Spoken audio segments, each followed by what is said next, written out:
Hello friends, Deepa की अतरंगी बातों की दुनिया में आप सबका एक बार फिर से स्वागत है। दोस्तों, आखिरकार ऐसा क्या खास होता है उन तमाम लोगों में जो सफलता की ऊंचाइयां छूते हैं। इस दुनिया में हर किसी को एक दिन के 24 घंटे ही मिलते हैं, परंतु आखिरकार वे लोग ऐसा क्या करते हैं उन 24 घंटों में कि वे सफलतम लोग सफलता की बुलंदियां छूते हैं। आज की कहानी इसी संदर्भ में है। यह कहानी है विक्की और रॉकी नाम के दो दोस्तों की। दोनों ने एक ही स्कूल और कॉलेज से पढ़ाई पूरी की और दोनों ने एक ही कंपनी में नौकरी भी ज्वाइन किया। परंतु कुछ वर्षों के बाद विक्की ने नौकरी को छोड़ दिया और अपना स्टार्टअप शुरू किया और देखते ही देखते कुछ ही वर्षों में वह शहर का जाना माना व्यवसायी बन गया। दिन महीने साल गुजरते चले गए और कई वर्षों के बाद जब दोनों दोस्त एक साथ मिले तो उन दोनों ने अपने कॉलेज के दिनों की याद ताजा करने के लिए ट्रैकिंग पर जाने का निर्णय लिया। अब उन दोनों ने कुछ जरूरी सामान बैग में पैक किया और निकल पड़े। घूमते घूमते उन्होंने पाया कि वे दोनों घने जंगलों में रास्ता भटक चुके हैं। चूंकि रात होने वाली थी, इसलिए दोनों ने निर्णय लिया कि किसी सुरक्षित स्थान पर बैठकर आग जलाकर रात वहीं गुजारी जाए। तो दोनों दोस्त अलग अलग दिशाओं में लकड़ियां इकट्ठा करने के लिए निकल पड़े। रॉकी लकड़ियां इकट्ठा करके उस निर्धारित स्थान पर पहुंचा और बैठकर विक्की का इंतजार करने लगा। जब काफी देर तक विक्की वापस नहीं लौटा तो उसने उन लकड़ियों से आग जलाई और बैग से कुछ खाने पीने की सामान निकाली और म्यूजिक सुनकर खाने लगा। म्यूजिक सुनते सुनते उसे पता ही ना चला कि कब उसकी आंखें लग गई। उसकी आंखें तब खुली जब विक्की ने उसे थपकी देकर उठाया। तब रॉकी ने थोड़ा झल्लाते हुए कहा कि इतनी देर से तुम गायब कहाँ थे? मैं कितनी देर से तुम्हारा इंतजार कर रहा हूँ।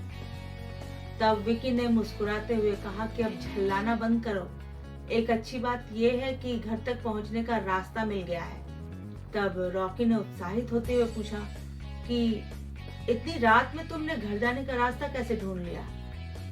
तो विक्की ने कहा कि जब मैं लकड़ियां इकट्ठा करने जा रहा था तो पूरब दिशा की ओर से ठंडी हवा आती हुई महसूस हुई। एक ऊंचे टीले पर चढ़कर जब मैंने देखा तो पाया कि थोड़ी ही दूर पर एक नदी बह रही है।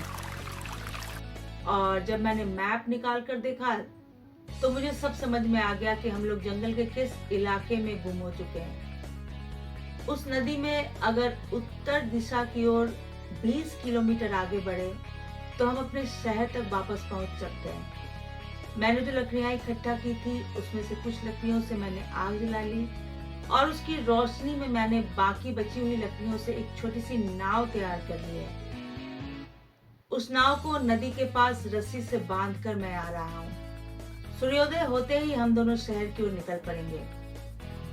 थोड़ी ही देर में सुबह हो गई और दोनों दोस्त वापस शहर की तरफ रवाना हो गए। नाव पर बैठकर रॉकी ने कहा कि मुझे आज समझ में आया है कि एक ही स्कूल और कॉलेज से पढ़ाई पूरी करने के बाद भी हमारी सफलता के ग्राफ में इतना अंतर क्यों है। हम दोनों के पास समान संसाधन थे।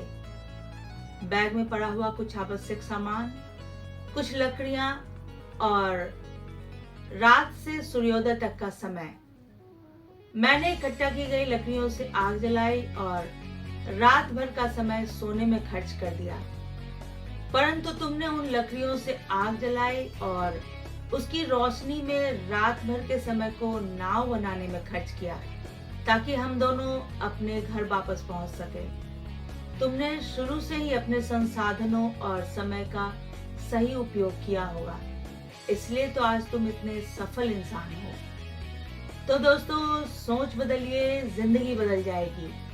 ऐसे ही कुछ अन्य अतरंगी बातों के साथ मैं फिर से हाजिर होंगी। तब तक के लिए बाय बाय।